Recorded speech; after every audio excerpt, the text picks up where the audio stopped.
Welcome to Mission Evolution Radio Show with Gwilda Wiyaka, bringing together today's leading experts to uncover ever-deepening spiritual truths and the latest scientific developments in support of the evolution of humankind. For more information on Mission Evolution Radio with Gwilda Wiyaka, visit www.missionevolution.org. And now, here's the host of Mission Evolution, Miss Gwilda Wiyaka.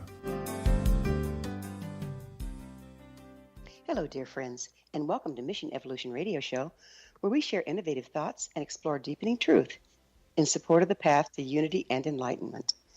I'm your host, Gwilda Wiyaka. This hour, we'll be looking at evolving consciousness and higher purpose. As we contemplate the many aspects of spiritual evolution and personal empowerment, it's important to examine the emerging new understanding of the nature of consciousness. There is increasing evidence that consciousness does not reside in the brain, but instead is a universal phenomenon, one we can all tap into through the heart, through the unifying nature of unconditional love. What is consciousness if not a byproduct of the brain function? Where does non-logical consciousness reside? If consciousness is universal rather than personal, how do we access it? Can accessing universal consciousness finally answer the question of life path, why we're here, and higher purpose? Or are we just randomly generated individual biological machines with no deeper meaning? With us to delve into the subject of non-logical consciousness and higher purpose is Dr. Eben Alexander.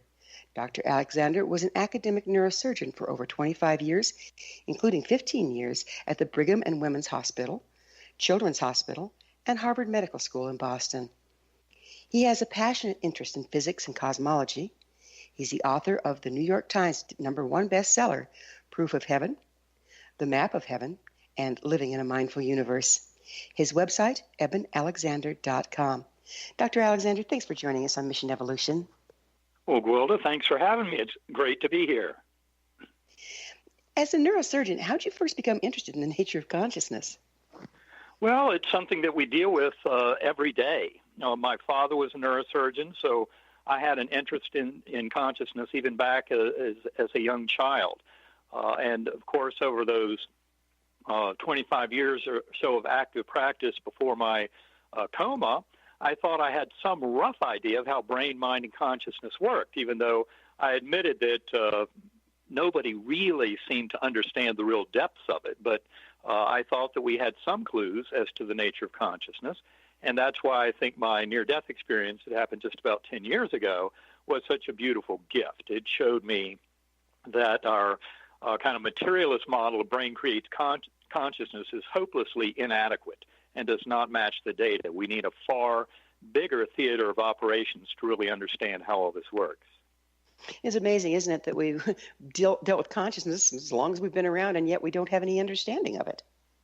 Well, that's it's almost like you could predict that.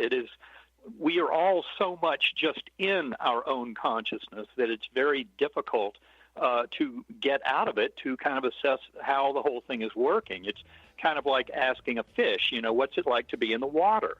And the water is so much of the fish's existence that they go, well, what do you mean? I mean, how could there be any other way? What water are you talking about? I mean, it's just the whole ground of existence is consciousness.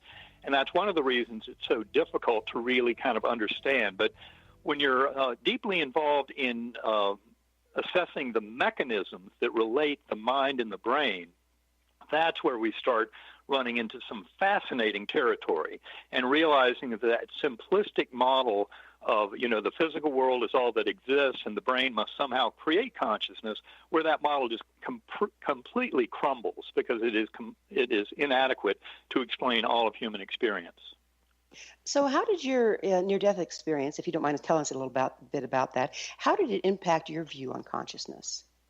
Well, I can just tell you that it completely shook everything to the ground. I mean, there was all that I had ever assumed about the nature of consciousness disappeared from my near-death experience. And to kind of briefly go into it, it was due to a very severe case of bacterial meningoencephalitis, or meningitis, that had deeply involved my brain, was wrecking my entire neocortex, which is the human part of the brain, the outer surface, but was also wrecking my brainstem. I mean, this was a disastrous case of meningitis from which I really should have no chance of recovering. And yet I did recover completely over about 2 months. That part was an absolute shock to my doctors. But to me, one of the biggest mysteries was in the months of recovery, and also important to point out that my meningitis was so severe that it devastated all my memories of life. So that when I came back to this world, when I woke up on the 7th day of coma in that ICU bed, all I knew was where I had just been on this incredible spiritual journey that I describe in Proof of Heaven. And it was only in the weeks and months after that that all of my prior knowledge of brain-mind consciousness gleaned through 25 years of experience in neurosurgery came back to me and kept conflicting with everything that had happened. And that was especially because during those few months, I was also reviewing my medical records, talking with my doctors about my experience, going over all my scans.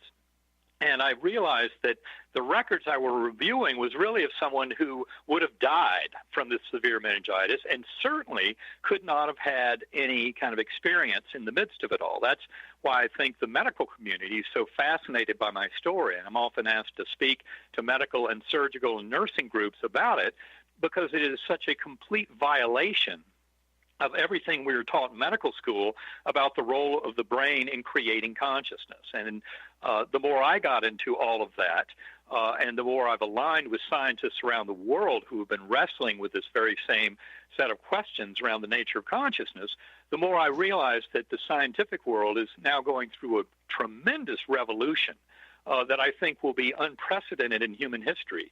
And every bit of it is about trying to determine the exact mechanisms that relate conscious awareness and the brain and the physical world. How can you be sure your experience while in a coma is actually contact with universal consciousness rather than hallucinations caused by your illness? Sounds like you were awfully ill. That's really kind of the gift of having the severe illness that I had. My doctors knew from my neurologic exams, even when I first got into the emergency room, that my neocortex was being badly damaged. And one thing your listeners need to realize is that modern neuroscientific ideas of consciousness depend very heavily on the role of the neocortex, that it's the most powerful calculator in the brain. It's the part that has evolved, especially in the last 1 million or 2 million years, to its current status, serving human beings and giving us what we think is this incredibly rich kind of conscious experience. Well, every detail of that conscious experience, everything we've ever heard or seen or thought or experienced about our body's relationship to its surroundings, every single atom of perception and thought has depended on that neocortex. And that's why my illness was such an incredibly powerful experimental preparation, because my doctors knew from my neurologic exams and also from the scans, CT and MRI scans, that showed that all 8 lobes of my brain were affected by this. There was no region that was relatively spared. And given that kind of scorched earth attack on my physical brain, I should have had no conscious experience at all, or at best a very rudimentary trickle of barely minimum awareness. And yet the exact opposite of that is what I experienced, this incredibly robust, rich world, ultra real, far more real than this world. And there were time anchors in my journey that showed that the vast majority of my coma experience had to happen between days 1 and 5. A recent review of my medical records that is published in September 2018 Journal of Nervous and Mental Disease from Dr. Bruce Grayson and colleagues at the University of Virginia, this medical record review shares my surprise as I presented in the book Proof of Heaven. And one of the issues that they raise is that during that period, days 1 to 5, when time anchors reveal most of my journey occurred, my Glasgow Coma Scale, which normally is 15 in a normally awake person, and any value less than 9 is deep coma. Well, those whole 5 days, my Glasgow Coma Scale was between 5, 6, and 7. So I was in deep coma, as well documented. It sounds like you got your brain out of the way. And isn't that what a lot of the traditional methods of accessing spiritual information do, is try to use meditation or whatever to close down the brain a little bit so that we can actually access all other information? Well, that is, and I have a lot to say about that, so I don't want to try and cram it into one small session before we have a break. But yes, you're exactly right. The evidence that the brain is not the producer of consciousness, but is only a filter that allows in primordial consciousness, is reaching a point where it's really overwhelming, and it's taking over all of our neuroscientific and philosophy of mind arguments about the relationship between brain and mind, leading to some very exciting possibilities for human spirit and for human free will. So one of our largest mistakes is trying to use as a generator what was designed to be a receiver and transmitter. Well, I would say it leads to a lot of very erroneous thinking, and that's especially important when you get into topics like the reality not only of the afterlife, but of reincarnation, because the models of consciousness that are emerging at the front edge of consciousness studies in a scientific sense in the year 2018 fully enable the reality of both an afterlife and of reincarnation. So, well, we've got a bunch of very rich things to look at, but right now we're going to have to take a commercial break. It's time for that short pause. Dr. Alexander and I will be back to talk about this rich subject after the break. You are listening to the Mission Evolution Radio Show, coming to you through the X Zone Broadcast Network, www.xzbn.net.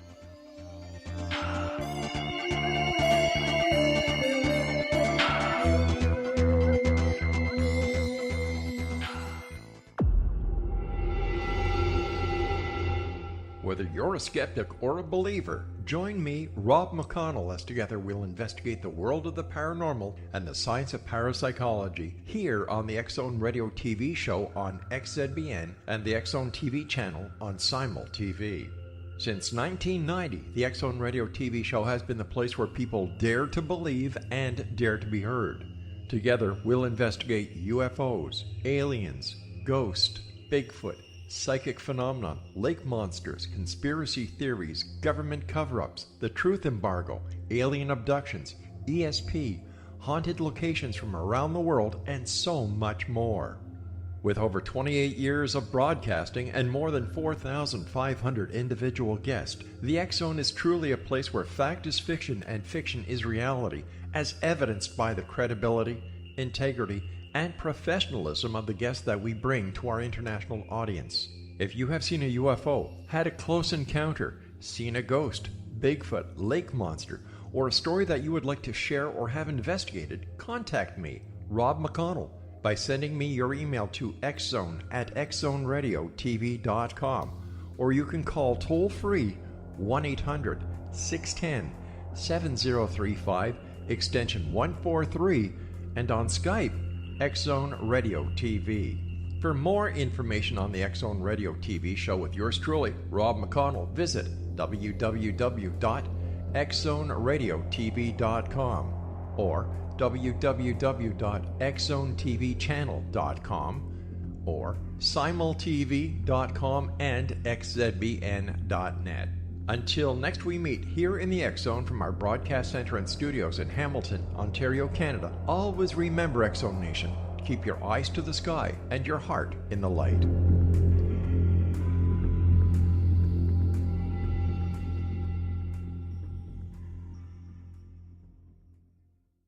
You have heard of the X Zone? Now watch it on Simul TV, plus 500 video games, live TV channels, free video on demand, worldwide, and more.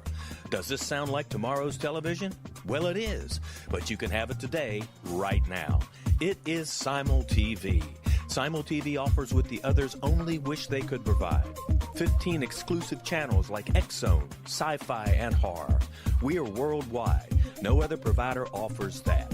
500 built-in video games. No need to have an extra expensive system. We have them included. Free video on demand. Live streaming events from around the world. Interactive online network, and much more.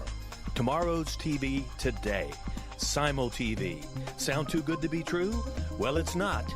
You can have Simul TV today. Sign up at simultv.com. Do it today.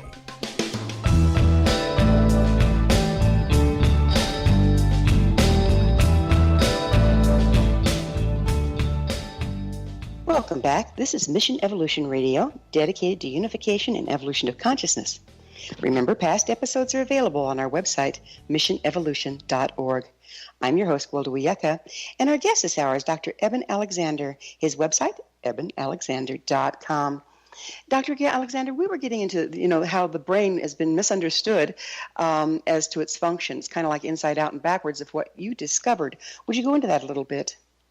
Yes, I think it's important to point out that in a clinical neuroscience setting, that is dealing with patients with various alterations in their mental function, there are several examples of situations where we realize that the physical brain cannot simply be the creator of consciousness. One of these is terminal lucidity. Now, it's estimated by fairly conservative estimates that this is a process that is seen in roughly 5 to 10% of Alzheimer's patients as they approach death. Terminal lucidity occurs usually in elderly, demented patients who might have Alzheimer's or some other, vascular disease or what have you that is causing a dementia.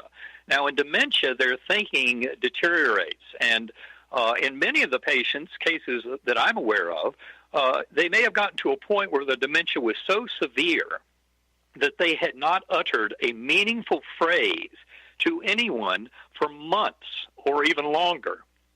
And then as they approach death, and statistically, this kind of event occurs with a high degree of likelihood within 7 days of death. But what people witness is the patient seems to wake up. They seem to come right back to life. And it's absolutely stunning when you see it, and yet it's not that uncommon. I mean, many in the hospice community and many nurses and doctors who care for elderly demented patients have reported these examples of terminal lucidity. Sometimes they're misinterpreted, though.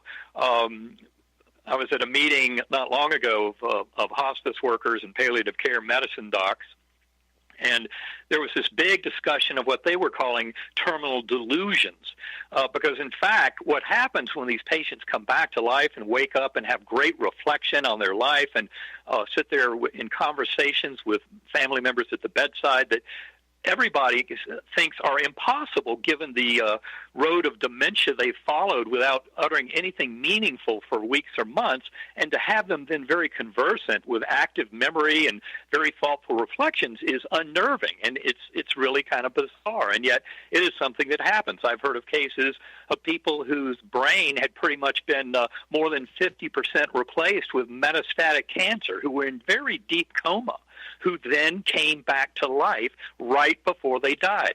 Now, the issue is it's a very spiritual awakening, because often when they come back to life and they're having these discussions with loved ones at the bedside, they also are witnessing souls of departed loved ones who were there to escort them over.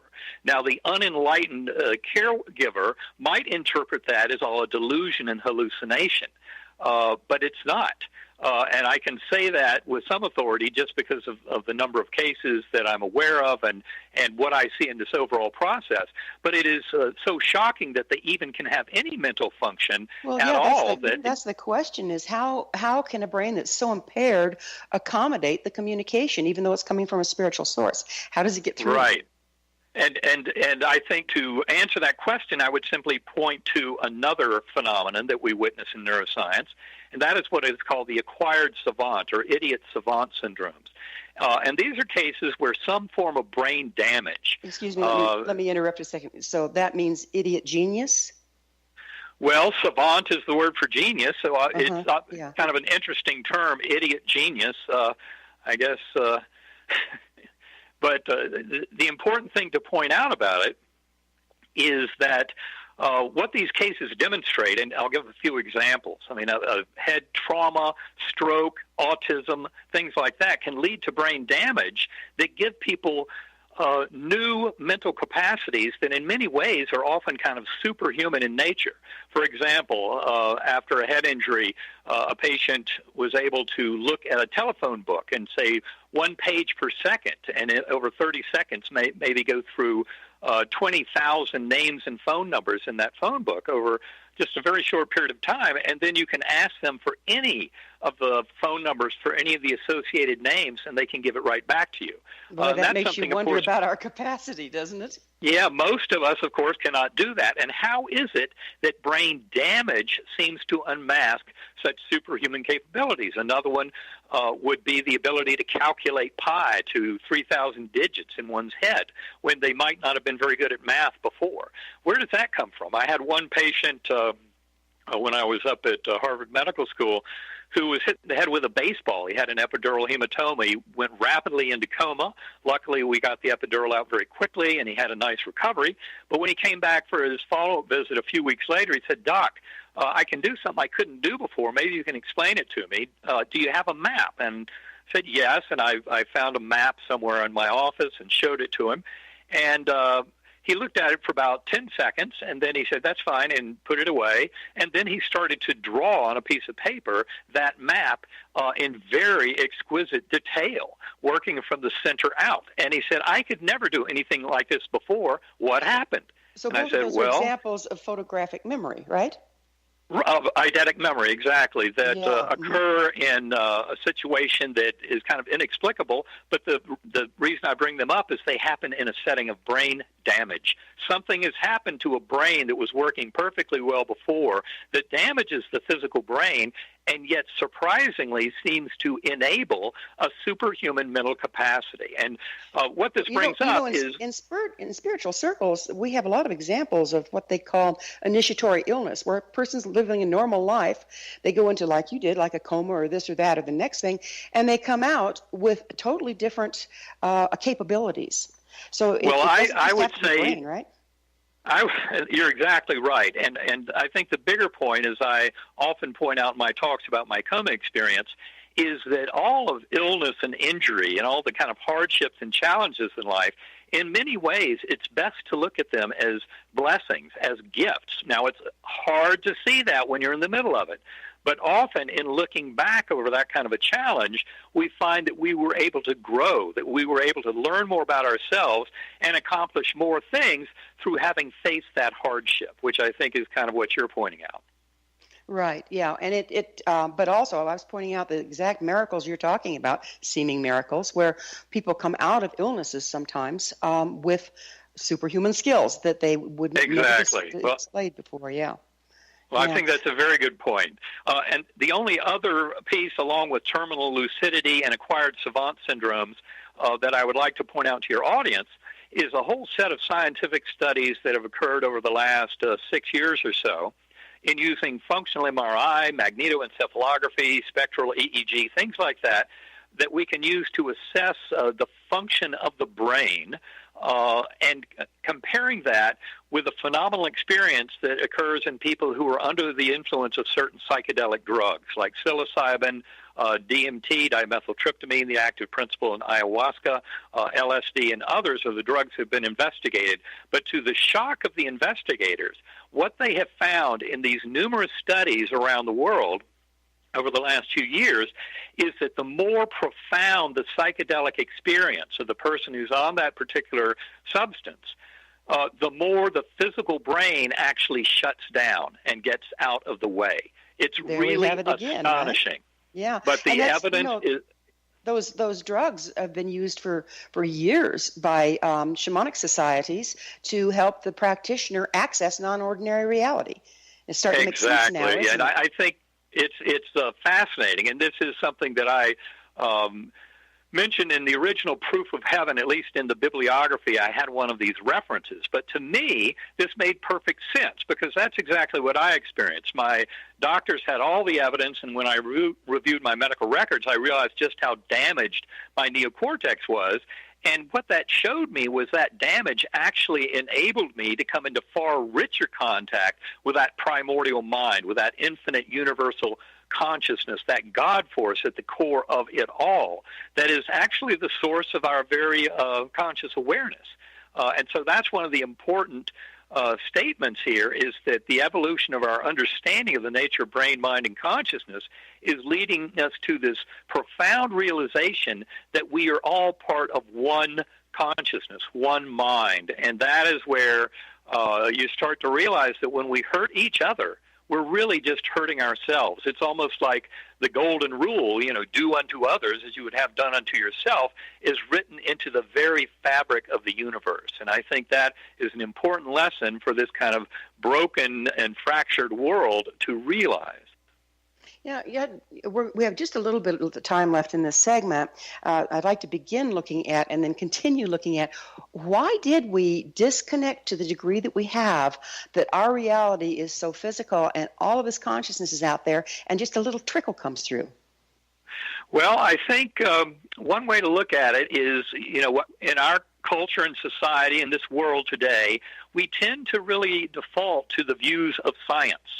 Science is the source of truth. And, I've always been a scientist, but I realized that my near-death experience forced me to be much more of a scientist than I ever had been before.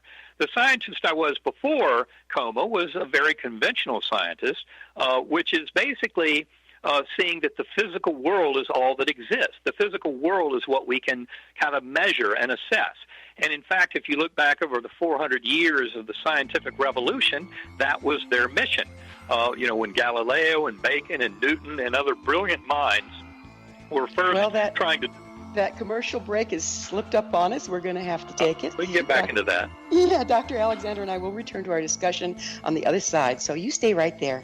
This is Mission Evolution Radio Show on the X-Zone Broadcast Network, www.xzbn.net.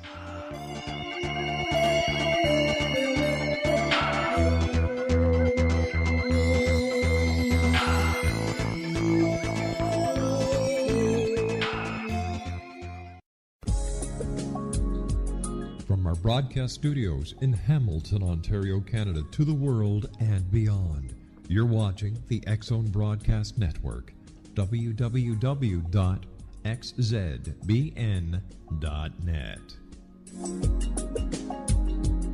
AVS Media Den. You have heard of the X-Zone? Now watch it on Simul TV, plus 500 video games, live TV channels, free video on demand, worldwide, and more. Does this sound like tomorrow's television?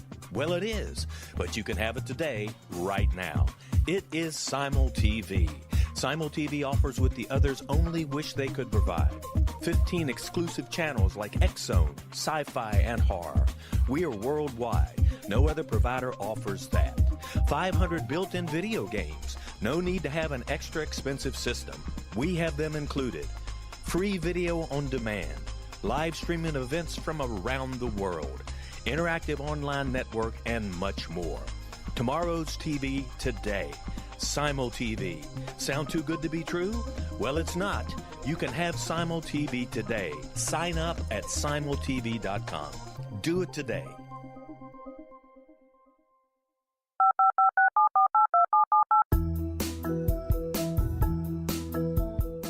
Did you know that when you're on the road with limited data or Wi-Fi, you can still listen to the X-Zone Radio Show with Rob McConnell, The Science of Magic with Gwilda Wiyaka, X-1, Dimension X, Space Patrol, and every minute of the X-Zone Broadcast Network by calling 213-401-0080, courtesy of Audio Now.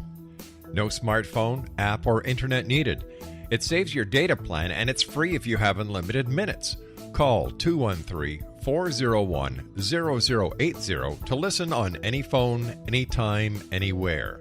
Remember 213-401-0080 for the best of the paranormal, parapsychology, and sci-fi radio programming anywhere, 24/7, 365.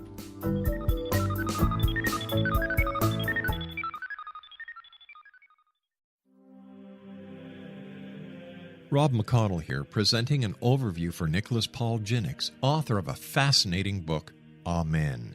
It presents facts revealed by Egyptologists, facts that enable us to understand why Amen is the beginning of creation of God. It provides recommendations for religious leaders of the major religions to unify their beliefs and teach the Word of God. Love one another. Amen informs people how mankind conceived God. It was the Egyptians that developed the concepts of a soul, a hereafter, and Son of God. And finally, after the worship of many gods, they conceived the belief in one universal God, the maker of all there is. For more information, visit www.futureofgodamen.com. That's www.futureofgodamen.com.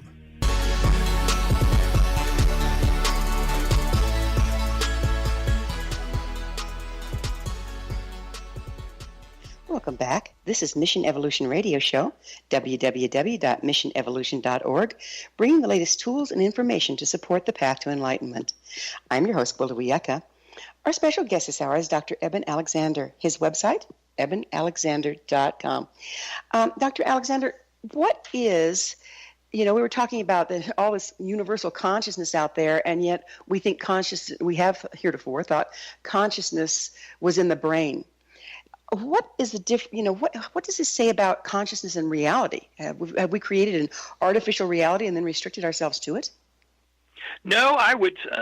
There's kind of a long answer to all that, and I don't want to get long-winded, but I think the important thing to realize is that this world that we experience, this material world around us, is not the kind of objective physical reality that we think it is, just by our simple observations. And that is something that's been revealed, especially through the deep mystery of quantum physics.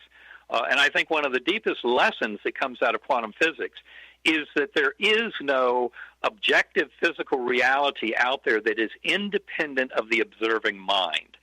And this is something that's been recognized by quantum physicists for more than 8 decades, and yet they've had great trouble trying to figure out how to make sense of that. Now, part of the issue, as I was saying before the break, has to do with the kind of mission of materialist science. And we talked about how Galileo, Bacon, Newton, all those brilliant minds were trying to look at the rules of causality governing the world around us, the natural world. And they assumed, of course, that they were simply observing beings that were there to observe that world. Now, if all you study is the material world, yes, you will learn a lot about the material world. But if you're actually trying to figure out a little more about the nature of reality, which includes consciousness, that's where you start to run into all these rough edges. And that's why quantum physics is leading us inexorably towards a realization that mind is what exists and creates all of matter. And given 4 centuries of trying to say, wait a minute, we're studying all that matter out there, the material world, to understand its principles. And the deep reality is when you talk about modern quantum physics, what most physicists will tell you, or many physicists will tell you, is that their preferred version of explaining what's called contextuality, which is that deep interaction of the mind of the observer with the observed results. And that so you're talking about the observer effect, right? Right, the observer effect. Mm-hmm. The best example of how they explain that, which is also known as the measurement paradox in quantum physics, which is that the act of measurement and a decision made by an observing mind seems to have a very deep role in what the results of the measurement are. And the best way they can explain that is with Hugh Everett's 1957 many worlds interpretation of infinite parallel universes. So they're basically acknowledging that if you just assume that the material world is the only thing out there, you cannot close the loop of causality to explain events of subatomic observations within one physical universe. You have to postulate that every observation breaks the universe into separate streams where you have one result occur in one universe and the other results occurring in other universes. So wait a minute. Really, doesn't this make all scientific studies invalid? I wouldn't go that far.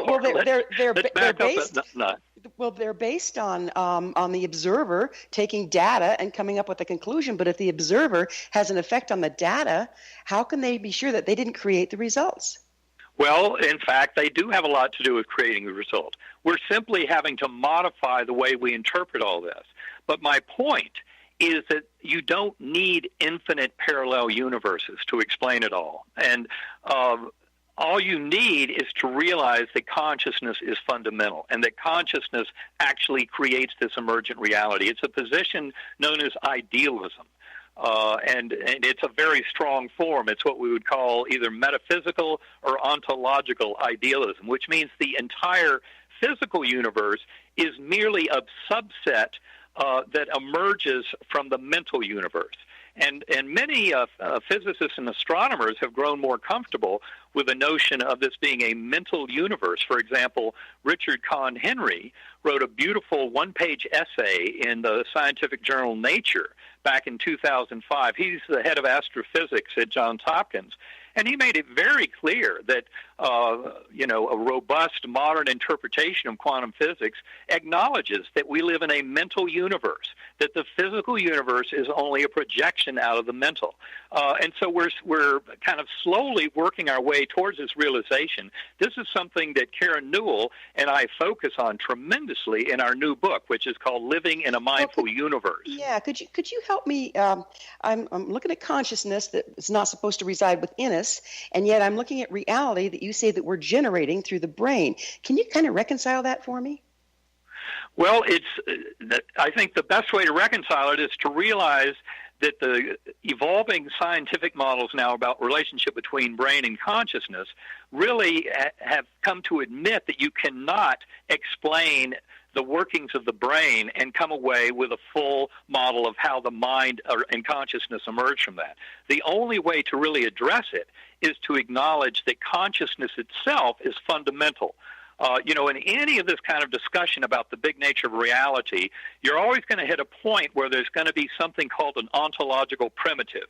That is the thing which exists fundamentally on which everything else is based. For example, in materialist science, that fundamental aspect is the physical world. And yet quantum physics is very clear on telling us, well, you cannot just have one physical world and explain all of causality. You need infinite parallel universes of physical worlds to explain that. And our point is no, you don't. If you take a bigger metaphysical position, which simply assumes that consciousness is fundamental and that the physical brain works as a valve or filter that only allows in, various conscious states. It actually turns out that consciousness dictates the states that present through the physical brain, because, again, the physical brain is the manifestation of consciousness. But what this model does is it enables a far broader kind of explanation of consciousness and conscious observation, of free will, of how we interact with the universe, and how we can do all that and still have a consensus reality that seems to present us, with one kind of consensus world, even though deep investigation of that world through subatomic experiments in quantum physics shows that no, none of it exists independently of the individual mind. So we don't have consciousness in the mind. Consciousness is outside of the mind, and yet we create. Well, I wouldn't reality. say that. It's outside the brain. Oh, okay. Mind and consciousness truly exist. The brain exists, but only as a projection out of consciousness. In other words, given that all of physical reality is a projection from that consciousness, for me as an individual, what I see is I have my brain and my body and the physical world, but every bit of that is simply a projection from the mental world itself. And this does enable tremendous power in terms of explanation and understanding of how it can all work that is not present when you're slave to the conventional physicalist view that tries to assume that somehow we've got to explain consciousness as emerging from the workings of the physical brain. So how do you explain the origins of consciousness if it's not a byproduct of the brain? Well, again, the origin of it is it's something that pre-existed the Big Bang. It's something that completely supports all of the observed physical universe.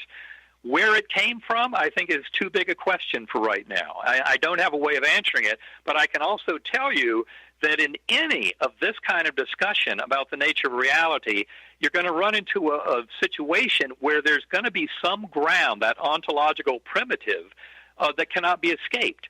As I said, for materialist science, that ground is a physical universe, even though quantum physicists tell you, well, it can't be one physical universe, it has to be infinite.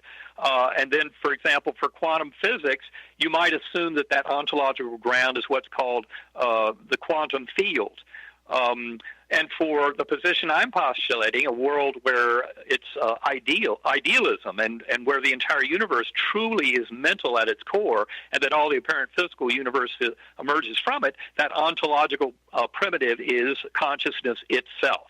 But I think that is the model that starts making far more sense, and it's certainly the way that modern neuroscientists of consciousness and philosophers of mind are headed, that gives us a far richer understanding. But it also reopens the door to the tremendous power of human free will, because a conventional materialist science would scoff at the notion that you would have free will, because, in fact, they look at consciousness as an epiphenomenon that emerges from the physical workings of the brain. That is, if you look at all the atoms and molecules and cells in the brain, all following the laws of physics, chemistry, and biology, and then given us this illusion of awareness, but one in which we would have no free will, because that awareness is simply the result of all of those subatomic particles, atoms, molecules following natural laws. So where could you possibly inject any form of free will? You really cannot. So materialist science is very happy with that notion, but luckily for all of us, materialist science is totally clueless on any kind of explanation of consciousness emerging from the physical brain. And what's fascinating here is that puts responsibility back to the individual for their experience, doesn't it? Well, it does, and it also means, as much as many kind of lines of inquiry in our modern world, whether you look at religious traditions, for example, fundamentalist Christians who might say, well, if you... We're going to have to talk about this portion on the other side of another break. Dr. Okay. Alexander and I will be back shortly, so don't you dare go away. You're listening to the Mission Evolution Radio Show on the X-Zone Broadcast Network, www.xzbn.net.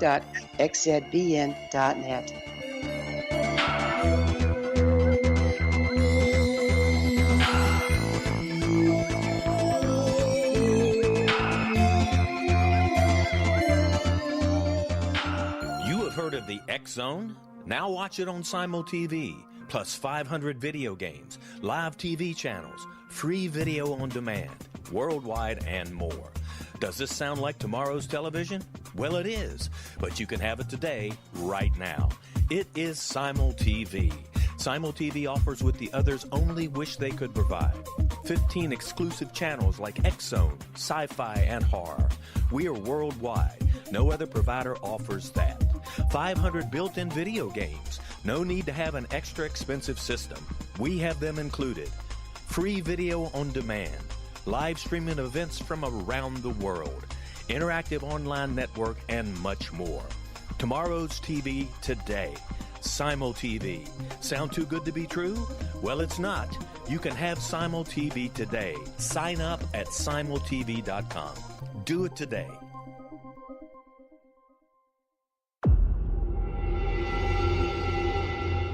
Whether you're a skeptic or a believer, join me, Rob McConnell, as together we'll investigate the world of the paranormal and the science of parapsychology here on the X-Zone Radio TV show on XZBN and the X-Zone TV channel on Simul TV. Since 1990, the X-Zone Radio TV show has been the place where people dare to believe and dare to be heard.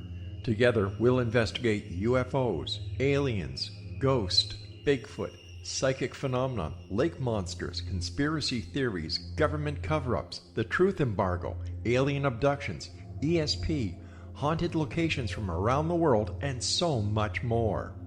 With over 28 years of broadcasting and more than 4,500 individual guests, the X-Zone is truly a place where fact is fiction and fiction is reality, as evidenced by the credibility, integrity, and professionalism of the guests that we bring to our international audience.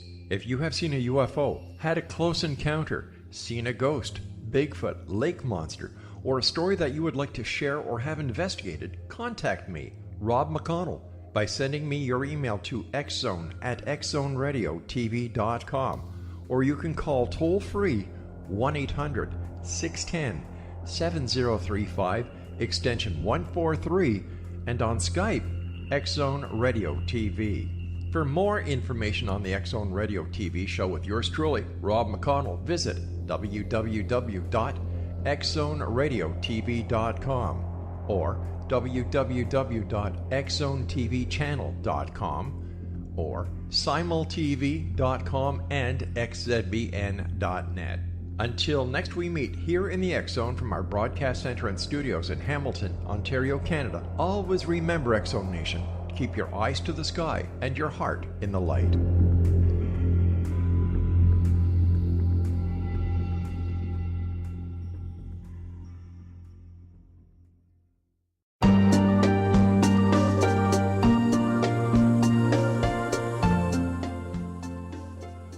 Welcome back. This is Mission Evolution Radio Show, www.missionevolution.org, bringing the latest developments to an evolving world. I'm your host, Gwilda Wiyaka. I always love suggestions from my listeners. Email me at info@missionevolution.org to propose a topic or a guest that's on your mind. I'm sure we'll all enjoy them. Our guest this hour is Dr. Eben Alexander. His website, ebenalexander.com. Dr. Alexander, I'd like to kind of bring this down to earth because we've gotten into a lot of amazing concepts. But how can we use all of this to apply towards our personal evolution as human beings? I think that is the wonderful question, because all of this is deeply applicable to each and every one of us as individual human beings trying to live this life. And what we were getting at the end of the last segment had to do with this notion of free will and of choice. And I was going to make a point there, giving several examples of how big aspects of our modern society would try and take us off the hook for having any responsibility for our choices. And I was giving the example of how, for example, a fundamentalist Christian thought might say, well, we're all sinners, Christ died for our sins, which in essence is kind of saying, well, if I believe in Christ, then everything I want is going to happen to me, and I'm not really responsible for my bigger decisions. Likewise, materialist science would try and tell you if consciousness is just an epiphenomenon of the subatomic particles, atoms, molecules, cells of the brain following natural laws of physics, chemistry, and biology, then we're not responsible for our choices either, because they're trying to tell you don't even have free will, so you just do what you would as an automaton. My point is that I believe that this new notion that we're putting out there, in agreement with many scientists who study consciousness, that we describe in detail in Living in a Mindful Universe, is all about the importance of our choices. Because in this idealistic universe, we are very responsible for our choices, even our thoughts. Just as people in near-death experiences will talk about a life review, and the life review is a concept that goes back at least 2,400 years. This is not a new concept. It's reported from all different belief systems around the world. It's not dependent on religion at all. But the life review, your life flashing before your eyes, is what many, many near-death experiencers report. And what happens is any of the residual lessons from life, good or bad, that we are to learn come at us in that life review, and we experience them on behalf of those around us who were impacted by our actions and thoughts. So if somebody is busy handing out a lot of pain and suffering to other people, their life review is not going to be very pleasant, because they are going to be the recipient of all that pain and suffering. It's kind of like a mid-course correction, and we haven't had real time to go into it, but the other piece of this puzzle, to put it in perspective, is the notion of reincarnation. Now, I've never studied that before my coma, but the scientific evidence for reincarnation is very strong. If you go to uvadops.org, University of Virginia Division of Perceptual Studies, you'll find they have more than 2,700 cases of past life memories in children that have been scientifically studied over the last 6 decades, where the best explanation is actually one of true reincarnation. So we need to build. What's interesting about that, though, is we're also running across evidence that the DNA carries the experience of our ancestors. How much of past life experience is actually present in our DNA, and how much is of us actually living that life? Well, I think DNA does play a role, but DNA is a whole different discussion that gets way into depth that I don't have time for right now. But the reality is DNA is basically serving mainly as a transceiver to allow consciousness to influence, so much of this emerging reality, including our health. There's the emerging science of assessment of understanding of epigenetics. That is the fact that we can interact.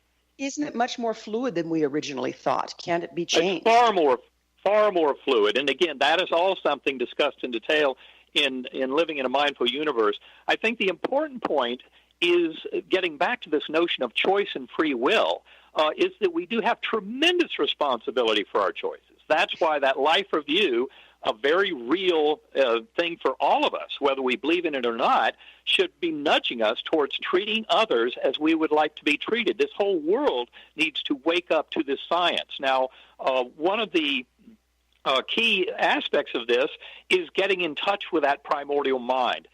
I'm not talking here about your ego, about the voice in your head as being your consciousness. That is not what's going on here.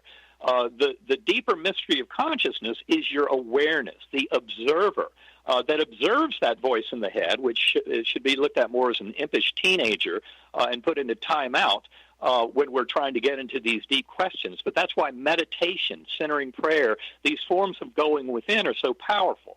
And we give tools in the book Living in a Mindful Universe, specifically sacred acoustics, which is my partner Karen Newell started this company to do basically differential frequency brain entrainment. And again, I'm sorry we don't have time to get into this in much more detail. But yeah, it's okay. For your listeners, it looks like by not taking responsibility for our choices, our ability to create has been appropriated from us. And that's a pretty powerful thing out there that we're not taking advantage of or using or directing or conscious of. Where has it been appropriated? Where has it been appropriated to, and how do we turn that around? Well, I would say really by just connecting with our higher soul. For me, that is a process. I meditate an hour or two a day. I've been doing that the last 8+ years. It makes a tremendous difference in life. Once you realize mind has tremendous power over matter, that's something that we've known in the scientific community through placebo effect. The entire world of medicine relies on placebo effect for assessing any new medication or procedure, and yet they fail to acknowledge that what placebo effect is really showing you is that a human's belief has tremendous power in determining their health. And once you start to get that in a bigger way, placebo effect is a perfect example of how our materialist thinking that the material world is all that exists and that somehow we're just some epiphenomenon or accident of that world is completely off base. And that's why this bigger way of looking at the world of idealism makes far more sense. And it puts us back in the driver's seat. And again, this is not putting your ego in the driver's seat, because your ego is not who you are. And I'm not talking about that little voice in your head. And this is really more about connecting with that awareness of existence, the same awareness that is greatly expanded at the time of physical death. That's what near-death experiencers are basically telling us, is that our mind and mental contents become much more when our brain dies, not much less, because they're liberated. But in meditation, we can all come to know that and then start developing our relationship with that and developing our free will, which is much more of a free will of the higher soul, acknowledging the oneness of mind, that we're all in this together. And therefore, this higher free will is one of envisioning the win-win situations for all involved, and kind of taking that higher road where all of our choices and decisions in life are made out of love, compassion, forgiveness, kindness, acceptance, and mercy, beginning with ourselves, but extending that out to all fellow beings. And that has tremendous power. For generations, we've been conditioned into fear, selfishness, self-absorption, dog eat dog, and that also, I think, is locked in our DNA. How can we, as loving individuals, transcend that in time? It has to do with beliefs and understanding. All we have to do is kind of change our attitude, come to see this much richer possibility for each and every one of us individually and for the world at large. I would say that the hardships and difficulties that face this world are what we call in addiction and alcoholism studies a gift of desperation. And that's exactly what this world is facing now. But the good news is there is a way out, and it has to do with getting in touch with our higher soul, with that one mind, that God force at the core of all that is the source of our very conscious awareness. And we can all do that through meditation, coming to get a much richer idea of our purpose for being here and how we can change this world for the better. But it ultimately is very simple. It is treating ourselves and each other with love and kindness and compassion and care. And the more we do of that, the more this world will improve dramatically. And the thing is, it's almost like if we want to have a good life review and if we want those future incarnations to be more and more pleasant and more directed towards oneness with that divine force of love, we're best to pay attention to this and come to recognize that that is our fundamental ground state as human beings, is much more manifesting of togetherness and oneness and sharing and kindness, and that this notion of competitiveness and dog-eat-dog and all of that, in many ways, has arisen from our materialist science with its false sense of separation between us, which is not the model emerging from modern consciousness studies, where we really come to see that we are all aspects of one mind. And so that is really a way that this world can change for the better right now. And each and every one of our individual lives can change for the better as we come to realize that we're far greater than just one little being, birth to death, nothing more, kind of trapped in questioning a kind of a chaotic nonsense for our existence. So you're talking about merging into the oneness en masse. Exactly. It's something we can all do. This has been an amazing discussion, and fortunately, we're out of time. Thank you, Eben, so much for coming on the show. Well, thank you for having me. It's been great talking with you. Our guest this hour has been Dr. Eben Alexander. He's the author of numerous books, including his latest, Living in a Mindful Universe. His website, ebenalexander.com.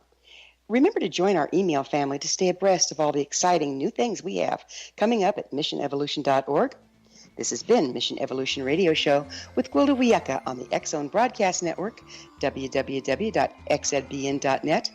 Join us next time as the mission continues to bring information, resources, and support to our evolving world.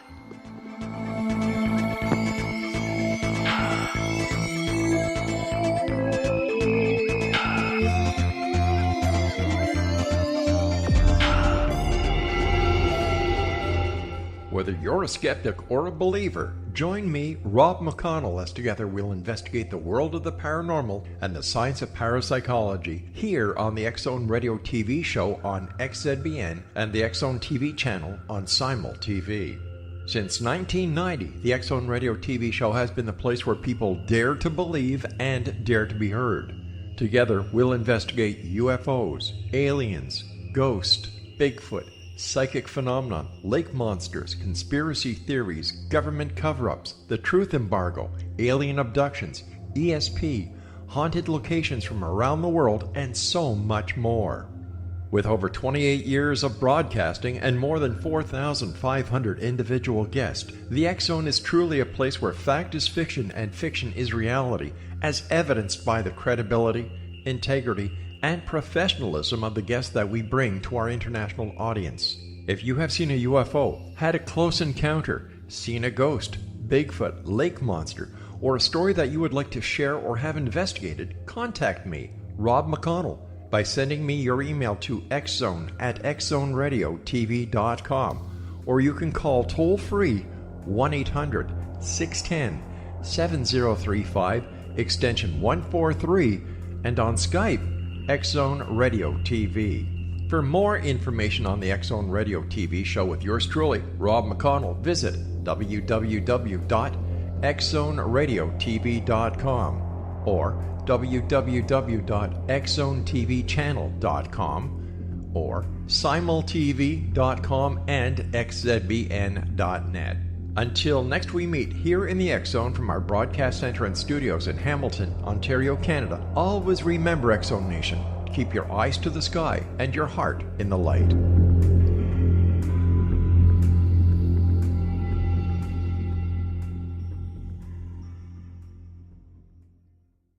You have heard of the X Zone? Now watch it on Simul TV, plus 500 video games, live TV channels, free video on demand, worldwide, and more. Does this sound like tomorrow's television? Well, it is, but you can have it today, right now. It is Simul TV. Simul TV offers what the others only wish they could provide. 15 exclusive channels like X Zone, sci-fi, and horror. We are worldwide. No other provider offers that. 500 built-in video games. No need to have an extra expensive system. We have them included. Free video on demand. Live streaming events from around the world. Interactive online network, and much more. Tomorrow's TV today.